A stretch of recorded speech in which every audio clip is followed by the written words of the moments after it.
बेशरम या बेहया या सीधा कह दूं ब्रा। कहां से हुई थी ब्रा की शुरुआत और इसने इतना विरोध क्यों झेला और कैसे ही बन गया दुनिया का सबसे ज्यादा बिकने वाला अंडरगारमेंट। चलिए बात करते हैं आज इस वीडियो में। दर्शकों, ब्रा एक ऐसा अंग वस्त्र है जिसका लोग सार्वजनिक रूप से नाम लेने से भी कतराते हैं, जिसे लेकर आज तक ये तय नहीं हो पाया कि इसके पहनने के नुकसान है या फिर फायदे, और क्यों इसका विरोध हमेशा पुरुषों ने ही किया है बल्कि खुद महिलाएं भी इसके विरोध में उठती हैं। ये तो वो वस्त्र है जिसकी एक स्ट्रैप दिखने भर से अधिकतर पुरुष या तो असहज हो जाते हैं या फिर बेकाबू। मिला जुलाकर कहा जाए तो हम आज तक ये तय नहीं कर पाए कि ब्रा क्यों जरूरी है, लेकिन सबसे पहले जानते हैं कि ऐसा क्यों है। ऐसा इसलिए है क्योंकि हमने कभी इसके बारे में बात करना सही नहीं समझा। इसे लेकर असहजता बढ़ती चली गई और आज के आधुनिक युग में भी कई औरतें अपनी ब्रा को तौलिए के नीचे छुपाकर सुखाती हैं। ऐसे में जरूरी है ब्रा के बारे में जाना जाए और इसके बारे में बात की जाए। आखिर इसे पहना क्यों जाता है? ब्रा के बारे में बात करते हुए दिमाग में सबसे पहला सवाल ये आता है कि ब्रा आखिर पहनी क्यों जाती है? तो इसका जवाब ये है कि इसका कोई सटीक जवाब नहीं है। ब्रा पहनने के किसी वैज्ञानिक फायदे के बारे में आज तक कोई भी स्पष्टता नहीं मिली है। जो महिलाएं इस अंगवस्त्र का इस्तेमाल करती हैं उनके लिए भी ये एक ऐसा बंधन है जिससे वो समय मिलते ही मुक्त होना चाहती है।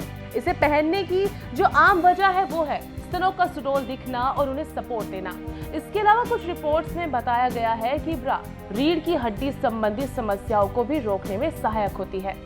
अब आपको ये जानकर हैरानी होगी कि इसका इतिहास भी काफी पुराना है, आपके पैदा होने से भी पैदा होने वाले समय से पहले। जी हाँ, इसका इतिहास करीब 500 साल पुराना है। ब्रा के बारे में बात करें तो इसका इतिहास इतना पुराना है कि आप भी सुनकर हैरान रह जाएंगे। हालांकि इतने साल के सफर में इस अंगवस्त्र ने अपने कई रूप और नाम बदले हैं और आजकल महिलाएं इसका सबसे मॉडर्न रूप इस्तेमाल करती हैं। बताया जाता है कि मिस्र की महिलाओं के बीच ब्रा का चलन सदियों से रहा है। प्राचीन मिस्र की महिलाएं चमड़े की ब्रा पहनती थी। हालांकि इन्हें पहनना काफी मुश्किल होता था, लेकिन स्तन ढकने के लिए महिलाएं इसका इस्तेमाल करती थी। इसके साथ ही चमड़े की बनी ब्रा बॉडी को शेप देने का काम करती थी। ग्रीक और यूनानी सभ्यता के दौरान साधारण ब्रेस्ट बैंड पहनने जाने वाली बात कही जाती है। भारत में भी ब्रा का चलन और इसका इतिहास काफी पुराना नहीं है, क्योंकि यहाँ महिलाएं पहले से साड़ी पहनती आई हैं। पहले महिलाएं साड़ी को ही ढकने के लिए इस्तेमाल करती थी। इसके बाद 6वीं शताब्दी के दौरान जब हर्षवर्धन काल आया तब चोली का प्रयोग शुरू हुआ और इसके बाद कोर्सेट का चलन। बताया जाता है कि 12वीं शताब्दी के दौरान यूरोप में धातु के बने कॉर्सेट का इस्तेमाल होने लगा।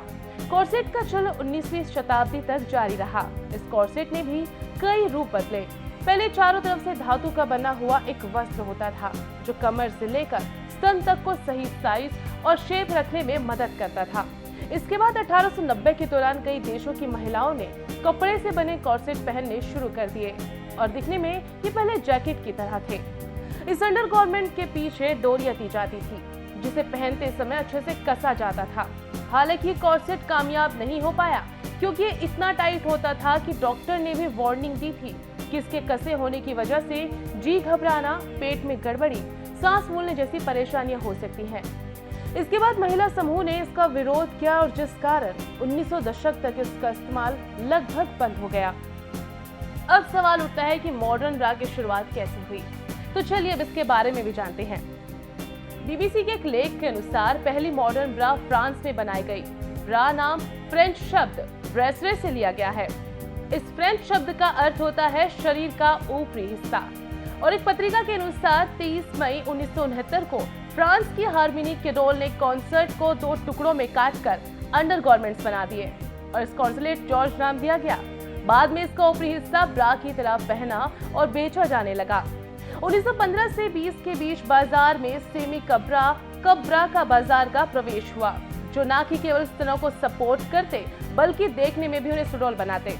जिसके बाद सन 1940 के दशक में बाजार में नए तरीके की ब्रा आई। उस समय हॉलीवुड की जानी मानी अभिनेत्रियों ने उसे पहना और बॉलीवुड में भी सन 1955 से 70 तक इस्तेमाल किया गया। इसे बुलेट ब्रा का नाम दिया गया। ये ब्रा दोनों स्तनों को दूर रखती थी। अब जानते हैं सपोर्ट ब्रा का चलन कैसे शुरू हुआ था। अब चलिए जानते हैं स्पोर्ट ब्रा का चलन कैसे शुरू हुआ। 1975 में स्पोर्ट ब्रा की शुरुआत हुई। हालांकि स्पोर्ट ब्रा 25 साल तक अंडरगारमेंट्स की तरह ही इस्तेमाल की गई थी, लेकिन 10 जुलाई 1999 को एक अप्रत्याशित घटना घटी। फीफा महिला विश्व कप में अमेरिका और चाइना के बीच एक मैच टाई हो गया। फिर खेल पेनल्टी शूटआउट पर पहुंचा। अमेरिका की महिला खिलाड़ी ने निर्णायक गोल करते ही अत्यधिक उत्साह में अपनी टी शर्ट उतार फेंकी और जश्न मनाने लगी। इस घटना महिला खेल के इतिहास को सबसे बड़ी घटना माना जाता है और इसके बाद से ही स्पोर्ट ब्रा अंडरगारमेंट की श्रेणी से बाहर निकलकर एक साधारण वस्त्र की श्रेणी में आ गई और इसके बाद महिलाएं खेल के दौरान इसका इस्तेमाल करने लगी। आपको जानकर हैरानी तो नहीं होगी, लेकिन इसको लेकर कितना विरोध हुआ है ये तो आप सभी जानते हैं, क्योंकि ब्रा को मशहूर करने में फैशन मैगजीन वोग ने एक बहुत बड़ी भूमिका निभाई थी। इस मैगजीन ने 1907 में ब्रेसलेट शब्द को फेमस किया। हालांकि इसके बाद उन्हें इसका विरोध भी झेलना पड़ा। ब्रा का विरोध करने के साथ साथ महिलावादी संगठनों ने इसके नुकसान के बारे में भी महिलाओं को आगाह किया। 1960 के दशक में महिलावादी संगठनों ने ब्रा के खिलाफ आंदोलन शुरू कर दिया।